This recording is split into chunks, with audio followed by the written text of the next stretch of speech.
struggle ko as a young adult is yung pressure in life. Siyempre, everyone is getting married, everyone is having their family, business, and all. First, time management. Iniisip ko kung paano ako magpo-provide sa mga magulang ko or makakatulong. Magiging matatag sa buhay. Masyado ako nagiging overthinker. Feeling ko na pag-iiwanan na ako ng panahon.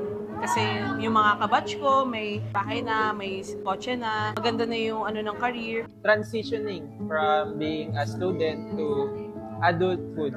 Nahirapan ako mag-time management. Nagiging mainipin ako sa paghanap ng right one. Expectations sa akin ng ibang tao, especially yung family ko. Kasi ganito na yung edad ko, kailangan may ganito ka na na-achieve. Siyempre sa work, kailangan natin ng work-life balance and at the same time, magstay sa church at sa ministry.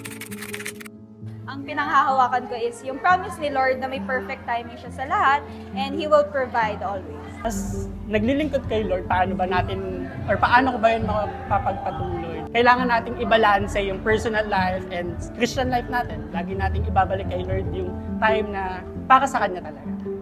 Pero dahil sa pagtitiwala ko kay Lord, alam kong siya yung magsusustain sa akin kung paano ako makapag-provide sa family ko.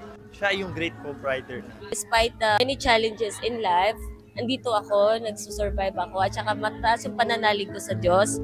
Dahil sa lahat ng bagay, siya yung kakampi ko. I believe na si Lord may perfect timing para sa akin. So, lahat nakaplano na yan. Oo pa rin, tiwala ko paragi kay Lord. When I wake up in the morning, I always pray. Always healthy kami na. Nanay ko, sister ko, tsaka ako. Kahit nawalan ako ng mahal sa buhay, andyan pa rin si Lord para sa akin. Hindi niya ako lagi pinapabayaan.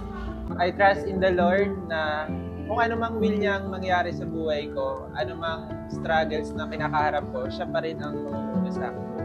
Pray ko na lang siya kay Lord. Aasa ko ng guidance sa Kanya. Karoon ako ng free na schedule sa araw na kapag naka-line up ako, ganyan, and walang mga masyadong hectic na schedule sa work. Pero I know, sa tamang panahon, bibigay ni Lord in the right one. At I believe na may perfect time si Lord sa life ko and I experience His favor in His perfect time. Isip ko para ma-overcome ko is, syempre, what do I need to compromise? Kailangan ko ba i-compromise sa ministry ko over work? Naisip ko is hindi kasi galing naman kay Lord lahat. Naniniwala ako na ibabalik naman ni Lord lahat. Kahit na mawalan ka ng work, kahit na, makompromise yung trabaho mo kasi kay Lord naman nang galing lahat yun. So siya ang magbabalik ko. Basta huwag ka mawawala sa ministry.